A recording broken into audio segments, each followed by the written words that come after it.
ఈ వాస్తవాలు మాట్లాడే పరంపరలో శత్రువులు మిత్రులు అవుతున్నారు, మిత్రులు శత్రువులు అయిపోతున్నారు కదా. నాకు అర్థం కాలేదు సార్. ఎవరు శత్రువులు ఎవరు? సునీల్ గారు ఒకప్పుడు మిమ్మల్ని అరెస్ట్ చేయాలి అని వెంటపడ్డారు. అలాంటి సునీల్ గారికి మీరు మద్దతుగా నిలిచారు.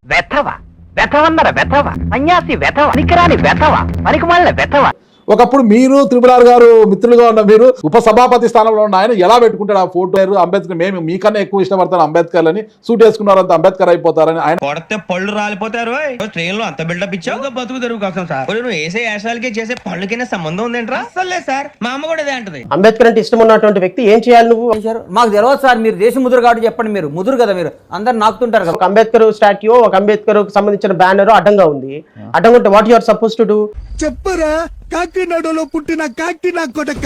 You are supposed to instruct the authorities to remove the statue or remove the banner. Who are you to take a law into your hands? English ఏంట్రా? నువ్వు వెళ్ళిపోయి 10 మంది ప్రజలు జై జై జై జై ఆర్ఆర్ అనగానే లాగేస్తావా, పీకేస్తావా? నిన్నుదంతా ఈ టైగర్ టైం వచ్చింది, నన్నెవ్వడు ఆపలేదు. మరి అంబేద్కర్ అంటే ఇష్టం ఉన్నవాడు అయితే నువ్వు ఆ పని చెయ్యవు. ఊరికే మా వాళ్ళకి ఉత్సాహం, కాన్ఫిడెన్స్ కాదమ్మా, కాన్ఫిడెన్స్ ఇద్దామని అన్నాము. ఇంత పోరాటం చేస్తున్నారు కదా. నెల్లూరులో గంజాయి పేటైపోతుంది. గంజాయి మీరు అక్కడ పోయి ఒక పోరాటం చేయొచ్చు కదా. మీరు చెప్పరా, చెప్పు, అంత నీ వల్లే కదా. ఎక్కడికి వెళ్ళి పోరాటం చేయాలి, ఏం పోరాటం చేయాలో నాకు తెలుసు. అది నాగరాజు గారు సజెషన్ చేస్తాను, త్రిపులార్ గారు అడ్వైజ్ చేస్తాను, చేయను. పాపం ఫీల్ అన్నట్టున్నారు. నాకు కనెక్టింగ్ పాయింట్స్ కొన్ని ఉంటాయి. సో కనెక్టింగ్ పాయింట్స్ ఎంత వరకు చేయాలి, ఎలా చేయాలి? ఇప్పుడు ఆ గంజాయి తాగిన వ్యక్తుల్ని రోడ్డు మీద పడి అరికాలతో కోటింగ్ తో కొట్టారు. కొట్టారు కదా. అది తప్ప. ఆ పోలీసుల మీద కేసు ఎందుకు పెట్టలేదు? త్రిపులార్ ని కొట్టారని కేసు పెట్టారు కదా. డిఐజీ సునీల్ కుమార్ అండ్ కొంతమంది పోలీసులు త్రిపులార్ గారిని కొట్టారని కేసు కట్టారు కదా. పాప అలాంటి ట్రీట్మెంటే బాధితులకు ఇచ్చారు, ఎస్సీలకి, బీసీలకి, మైనారిటీలకి ఇచ్చారు కదా. మరి త్రిపులార్ వాళ్ళ మీద కేసు ఎందుకు పెట్టించలేదు? అన్నయ్య చాలా తెలివైనోడు అనుకున్నాను, నాకంటే తెంగరోళ్ళ ఉన్నాడు. గంజాయి కేసు కదా, త్రిపులార్ గారి మీద అది కాదు కదా, వ్యక్తిగతంగా పెట్టిన కక్షపూరిత రాజకీయాలతో అన్నారు కదా. నీకు బిల్డింగ్ స్ట్రాంగ్, బేస్మెంట్ వీక్, నీకు కూడా తెలిసిపోయిందారా? వ్యక్తిగతంగా కక్షపూరిత కాదు పాయింట్ కాదు ఇక్కడ. నిందితులుగా అరెస్ట్ చేసిన వాళ్ళని కొట్టచ్చా, కొట్టకూడదా? కొట్టకూడదు.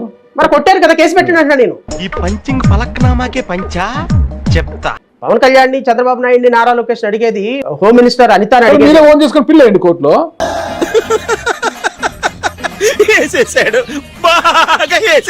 ఇప్పుడు ప్రతిదానికి పిల్లులు సింహాలు వేయటానికి మేము సమాజాన్ని ఉద్ధరిస్తామని ఇక్కడేం పిహెచ్డి తీసుకొని డిగ్రీ తీసుకొని కూర్చోాలా? మరి ఎందుకురా నీకు? ఒక ప్రభుత్వం యొక్క మినిమం రెస్పాన్సిబిలిటీ ఇది. ఎక్కడి నుంచి వస్తుంది సార్ ఈ గంజాయి? ఒక పక్క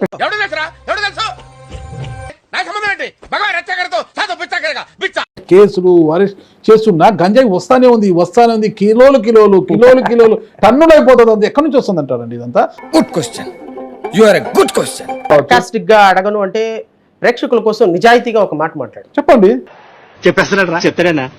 ఎందుకంటే మీరు ప్రతి సందర్భంలో ప్రతిదాన్ని సర్కాస్టిజం గా కాకుండా కొన్ని సీరియస్ గా అంశాలు కూడా తీసుకోవాలి. కొంతమంది వ్యక్తులు మీరు ఇంటర్వ్యూ చేసేటప్పుడు ప్రజలకు మాత్రం కొంత మెసేజ్ ఇవ్వాలి. నన్ను ప్రేమించిన నేను ప్రేమిస్తా, నన్ను అభిమానించిన నేను అభిమానిస్తా, నువ్వు నన్ను అభిమానించకుండా నేను నిన్ను అభిమానించను అని నువ్వు ఎవరైనా. సినిమా ప్రొడ్యూసర్ మొన్న మీరు ఇంటర్వ్యూలు చేస్తారు ఎక్కువ, గణేష్ గారు. ప్రతి ఒక్క వ్యక్తి గణేష్ కాదు, జడేశ్వరన్ గారు లాంటి వాళ్ళు కూడా ఉంటారు.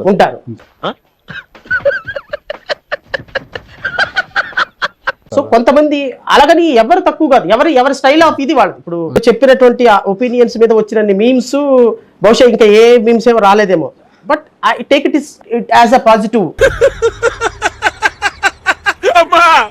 నువ్వు ఆ మాట ఇస్తే చాలు,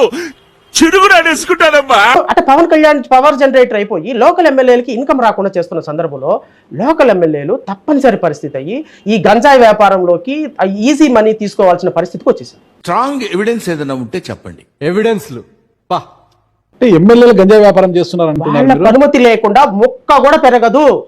ఏది నోటుకొస్తే మాట్లాడక వాళ్ళ అనుమతి లేకుండా మొక్క కూడా పెరగదు కాన్స్టిట్యున్సీలో. ఫర్ యువర్ కైండ్ ఇన్ఫర్మేషన్,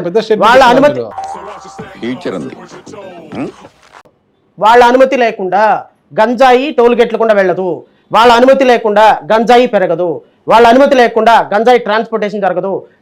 నీ గురించి విన్నాను, కొంచెం కొవ్వెక్కువని, కానీ ఇప్పుడు చూశాను కొంచెం కాదు చాలా ఎక్కువ. దీనికి పోలీసులు సహకారం, దీనికి ఎమ్మెల్యేలు సహకారం, దీనికి కంప్లీట్ హెడ్ ఆఫీస్ సహకారం లేనిదే ఈ వ్యాపారం జరగదు. ఓయమ్మా చాలా చిన్న సెకండ్ ఎవరా నీలా చూడటం కాదండి మీరు చెయ్యాలంతే. మీరు ట్రై చేస్తారన్నారంటే అది ఓకే అయిపోయినట్టు.